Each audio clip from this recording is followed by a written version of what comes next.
Klasiskā versija ir akmeņu šķērs papīrīts 1, 2, 3. Un attiecīgi šķērs papīrs vai akmens.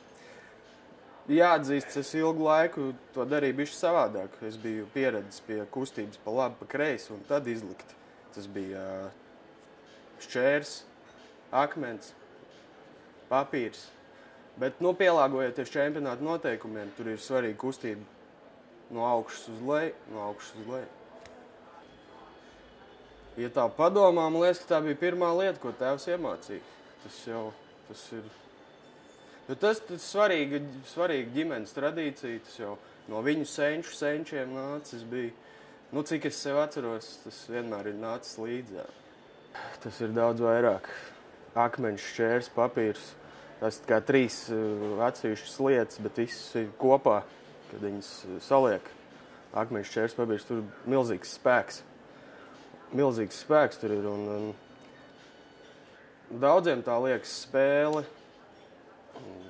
līdzeklis kaut kāds, kā atrisināt kaut kādas lietas, bet mēs to diezgan plaši ikdienā arī izmantojam. Sportisti svīst. Sportisti bļauj. Cilvēki, kas ir ap sportistiem, bļauj.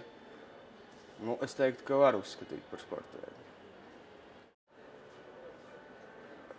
Faktiski, es gribēju teikt, ka ir vajadzīga labā roka vai kreisā, vismaz viena roka.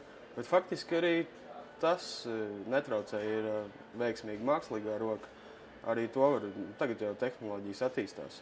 Faktiski ir vajadzīgs stiprs gars, skaidrs skatiens uz pretinieku, lai pretinieks redz, ka tu nebaidies, ka tu esi ieradies ar vienu mērķi, ar akmeni, papīru vai šķēru.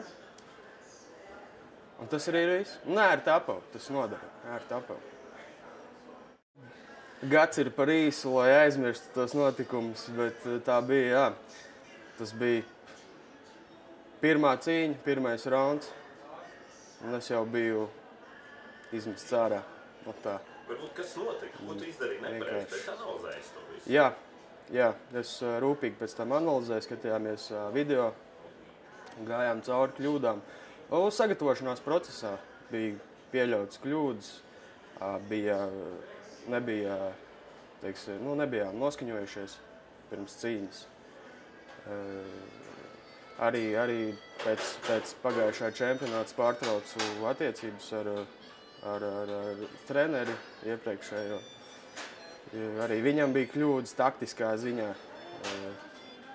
Jo zeķis, kas bija kājās, nebija piemērots čikāšanās čempionātam. Viennozīmīgi. To visu esam ņēmuši vērā, un šogad mērķis ir nostartēt veiksmīgāk, vismaz 3 reizes uzvarēt ar akmeni.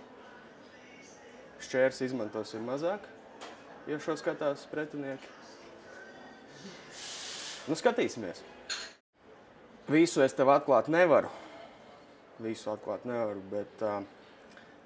tādas lietas palīdz, teiksim, vienmēr uz šādiem sacensībām, sarīkojumiem, čikāšanās somā vienmēr līdz šķērs, akmens, īpašais, kas nav tāds parasts, viņš ir speciāli izmeklēts, un papīrs 80 gramīgs. Standarta biroja papīrs, tas vislabākais. Tas man vienmēr somā līdzi ir, un es zinu, ka man ir atbalsts aiz muguras. Līdz ar to nepietrūkst. Viegla cīņa nebūs. Akmeņu šķērs, papīri šķīdīs. Teiksim tā. Es trenējos 8 stundas dienā. Ja jūs trenējaties 10, tas būs par maz.